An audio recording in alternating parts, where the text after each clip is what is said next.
태양이 무심히 내리쬐는 어느 여름 오후, 조건 유통을 둘러싼 움직임은 마치 보이지 않는 전쟁처럼 조용히 그러나 날카롭게 번져가고 있었다. 백설이는 다시 돌아온 이 자리에서 자신이 지켜야 할 것과 무너뜨려야 할 것의 경계에서 여전히 흔들리지 않는 눈빛을 품고 있었다. 그녀의 마음속 깊은 곳엔 아직 지워지지 않은, 도려낼 수도 없는 과거의 상처가 꿈틀거렸다. 애써 지울 수도 도려낼 수도 없는 걸. 조용한 사무실 한 구석에서 서류를 정리하던 설이는 문득 멈춰섰다. 그녀의 입술 사이로 새어나온 혼잣말은 단순한 넋두리가 아닌 다짐처럼, 자신을 향한 경고처럼 들렸다. 과거를 잊지 않겠다는, 그래서 결코 되돌아가지 않겠다는 그 의지. 그녀는 스스로를 붙잡기 위해 그렇게 마음속으로 손을 움켜쥐었다. 그녀를 지켜보는 사람들은 각자의 의도로 그녀를 움직이려 했다. 민경채는 유연하게 미소 지으며 조건 유통, 루시아 씨라면 충분히 맡을 수 있겠죠? 라고 말했다. 그 말 속엔 설이에 대한 믿음도 검증도 묘한 기대도 뒤섞여 있었다. 설이가 루시아라는 이름을 앞세워 민강에 들어왔을 때부터 경채는 그 여자의 배경이 평범치 않음을 직감했다. 하지만 그녀는 섣부르게 의심하지 않았다. 오히려 이방인인 설이가 판을 흔들기를 바라는 듯 고요한 신뢰를 드러냈다. 반면 수정은 달랐다. 설이의 미소 뒤에 숨은 나를 감지하고 있었다. 그 여자, 내가 모르는 무언가가 있어. 내가 정말 믿을 수 있어. 경채에게 묻던 수정의 눈빛은 뾰족하게 설이를 겨누고 있었다. 한편이 되어도 믿을 수 없는 사람도 있잖아. 그러나 경채는 대답 대신 고요한 미소로 답했다.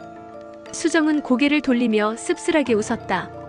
자신이 어떤 전쟁을 치르고 있는지, 누구를 적으로 두고 있는지조차 불분명한 이 상황이 그녀를 불안하게 만들고 있었다.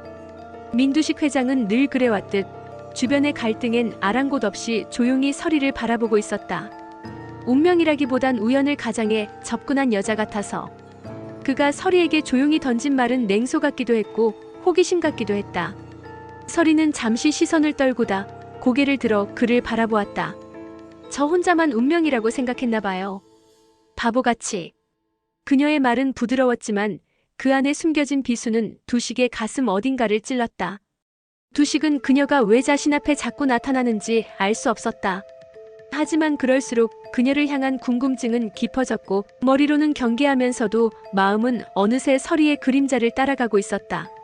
한편 선재는 더 노골적이었다. 백설에, 네가 뭐 때문에 돌아왔는지는 몰라도 네 뜻대로는 안 될 거야. 그는 로비 한쪽에서 설이에게 냉정한 시선을 던졌다. 그의 목소리는 낮았지만 그 안의 분노와 경멸은 고스란히 전달됐다. 설이는 흔들림 없이 그를 바라보았다. 그 시선 안엔 두려움도 애절함도 없었다. 당신이 뭘 알아요? 짧은 반문은 오히려 선재를 잠시 멈칫하게 만들었다. 그녀는 더 이상 과거의 백설이가 아니었다. 같은 시각 민세리는 카페 한편에서 어떤 남자와 조용히 마주 앉아 있었다. 남자의 손엔 진원유전자 연구소라는 글자가 선명히 박힌 봉투가 들려 있었고 세리는 그 문서를 조심스럽게 받았다. 진짜 우리 엄마를 찾았다고요? 세리의 눈동자가 흔들렸다. 믿고 싶지 않아서가 아니라 너무 믿고 싶어서 오히려 조심스러웠다. 이렇게 빨리 찾을 수 있을 줄은. 그녀의 말은 절반의 기쁨과 절반의 두려움이 뒤섞여 있었다. 진실이 가까워질수록 과거의 상처도 함께 고개를 들기 마련이었다. 이 모든 것을 지켜보는 문태경은 필두를 병실에 남겨두고 조용히 창밖을 응시하고 있었다. 꼭 찾아내겠습니다. 제 부모님을 해친 사람도요. 그의 다짐은 단순한 복수가 아니었다. 자신의 인생을 송두리째 바꿔버린 진실을 향한 갈망이었다. 그런 태경을 바라보던 필두는 조용히 입을 열었다. 자네가 지난 4년 동안 민강 안에서 아무것도 못 찾은 건 정작 결정적인 단서가 다른 곳에 있기 때문일지도 모르네. 그의 목소리는 약했지만 그 안엔 확신이 담겨 있었다. 태경은 그의 말에 잠시 멈춰섰다.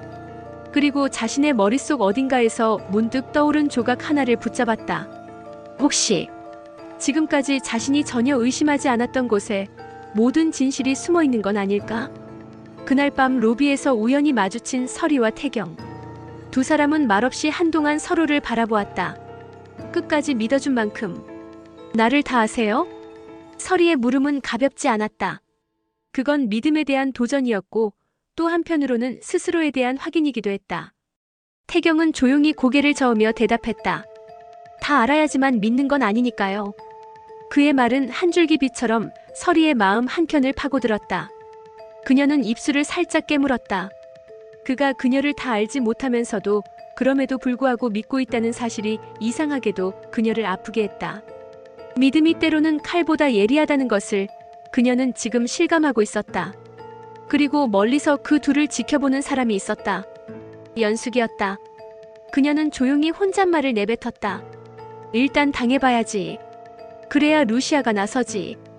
그녀의 말은 서리에 대한 신뢰인지 경고인지 모호했다.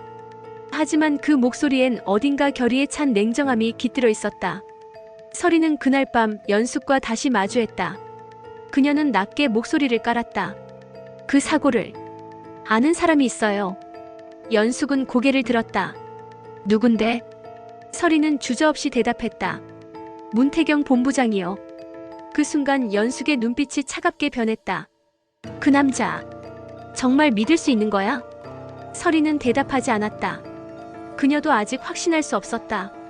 하지만 지금은 그 진실이 어디 있든지 간에 끝까지 쫓아가야 할 시점이었다. 서리는 점점 더 깊이 민강의 중심으로 스며들고 있었다.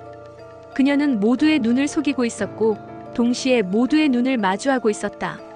운명을 가장한 우연이었는지 우연을 운명이라 믿었던 선택이었는지 그 어느 것도 분명하진 않았지만 한 가지는 확실했다.